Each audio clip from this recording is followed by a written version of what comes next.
Okay, hello everyone.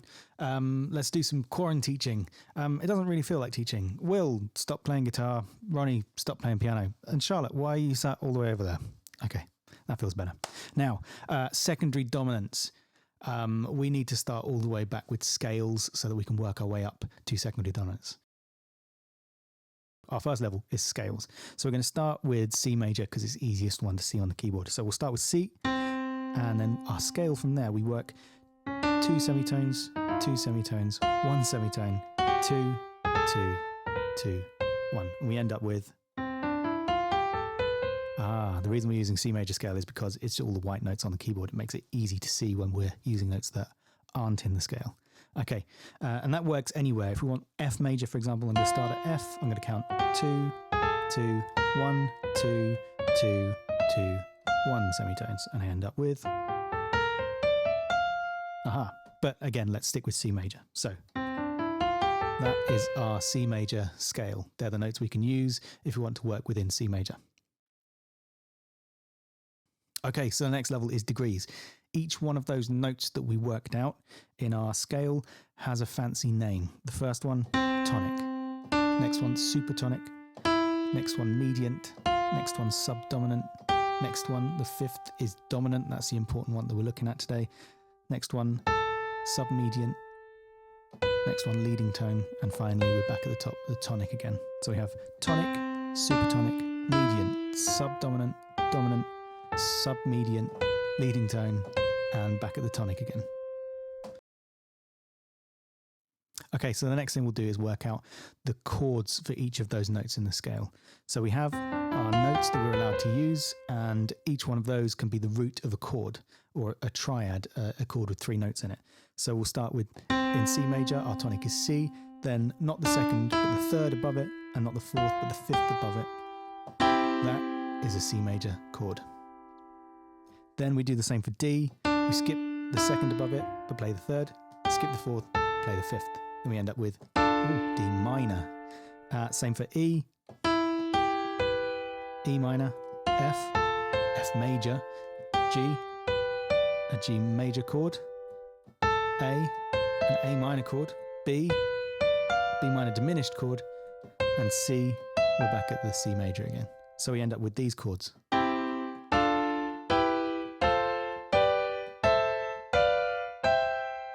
And it's very easy to see when we're working in C major that is the third and the fifth above, because we're just skipping a white note each time because they're the only notes we're allowed to use. Has anyone got any paper? So now that we know those chords, we can put them into chord sequences using Roman numerals this time. So each one of those chords now has a Roman numeral attached to it. So our first one is I, and it's a big I because it's a major chord. The second one is a little I because it's a minor chord. Little I.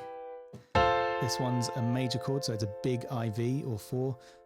The dominant here, which is our important chord that we're looking at today, that's a big V because it's a major chord. Next one, little VI. Little VII with a degree symbol because it's diminished. And finally we're back at big I again. So we have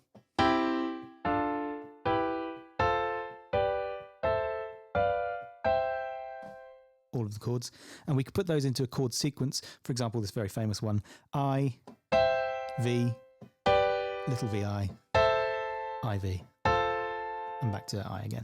Well, that's a very famous chord sequence used a lot in pop. In jazz, we have this 2-5-1. So we have the little 2, or little II, then we have big V, and then big I. So it sounds like this.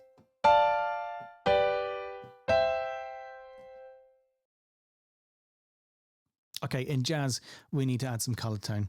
We're going to start with 7s. Now, we had our triad here of a root, a third, and a fifth. And now we're going to skip the 6 and add the 7. And we end up with that. And again, it's really easy to see in C major that it's just skipping another white note.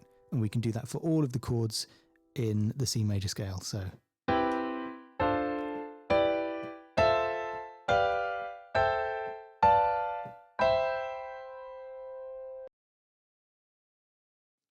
So we're looking at dominance. Let's focus on that dominant chord.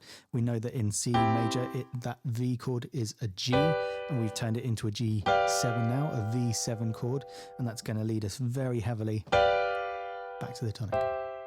Say that again.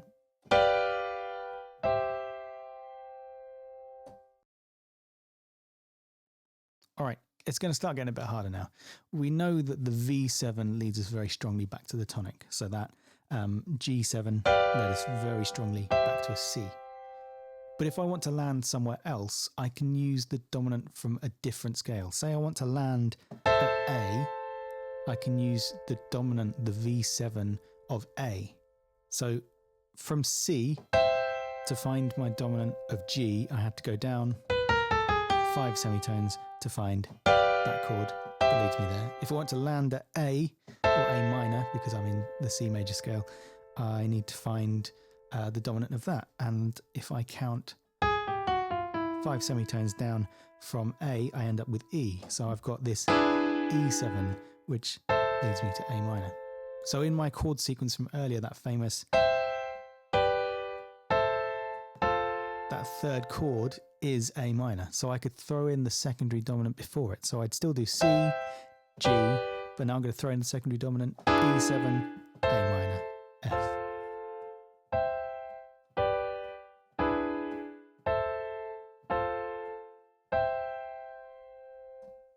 And I can throw in the secondary dominants of all of the chords.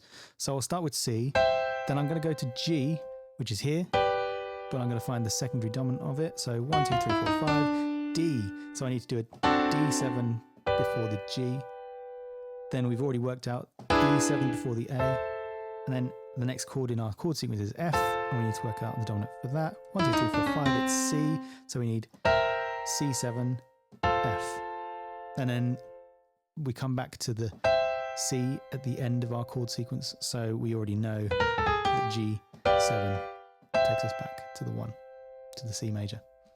So our chord sequence started off like this. And now to make it jazzy, I'm throwing in all of these secondary dominants in between all of those notes. So I've got C, then D7 takes us to the G, then E7 takes us to the A minor, then C7 takes us to the F, and then G7 takes us home. Let's hear it again without me talking.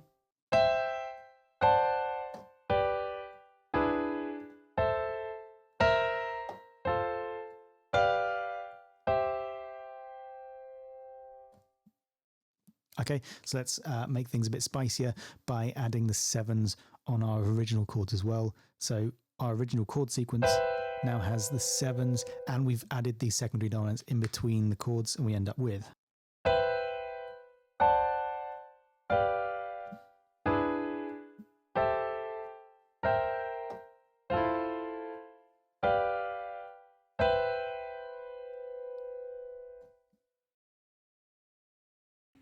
Hey buddy, they're doing really well, aren't they? Learning all this music stuff. Oh, what you got there? Yeah, that makes sense. Okay, now let's just look at, we said earlier there's a famous jazz chord sequence that's the 2-5-1, that's this. 2-5-1, it's got a V7 in there. Anytime we see a V7, we can do this fancy thing to it called tritone substitution. And that is where we take a V7 chord and we swap it for a 7 chord that is a tritone away. Our tritone is 3 tones or 6 semitones. So we did play a G7 in our 2-5-1 there. And I'm going to swap that for 1, 2, 3, 4, 5, 6. Doesn't matter if you go up or down. You end up with C sharp. Now a C sharp 7 is this. And so we can swap out that G7 for a C sharp 7. And our 2-5-1 ends up being this.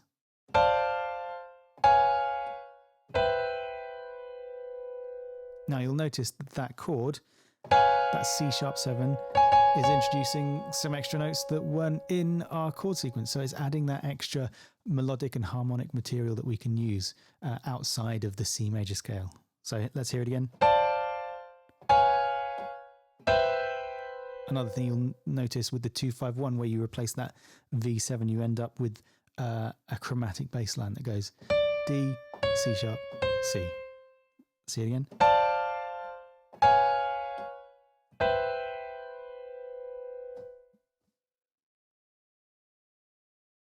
Okay, so well done on getting this far through the video. To summarize, a secondary dominant is a V7 chord that leads us somewhere that isn't our tonic. So in C major, we already have a V7 chord that leads us to our tonic, but the secondary dominant is something that leads us somewhere else. So a secondary dominant could be this E7 that leads us to A minor. And a tritone substitution is where we take that V7 chord and swap it for a 7 chord that is 6 semitones or a tritone, 3 tones away. So that G7 chord became a C sharp 7.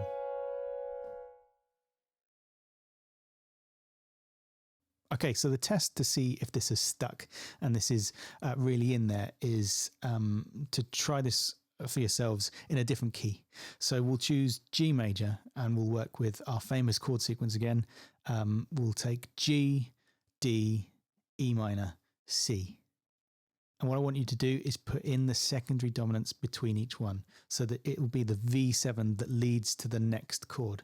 So we start with G and then the next chord is going to be D. What's the secondary dominant that leads there?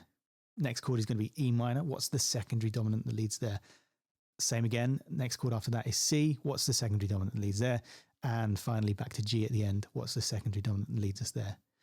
But then what I want you to do is take V7, the secondary dominant that leads to E minor, and I want you to tritone substitute it and see if you can work out what that tritone substitution would be.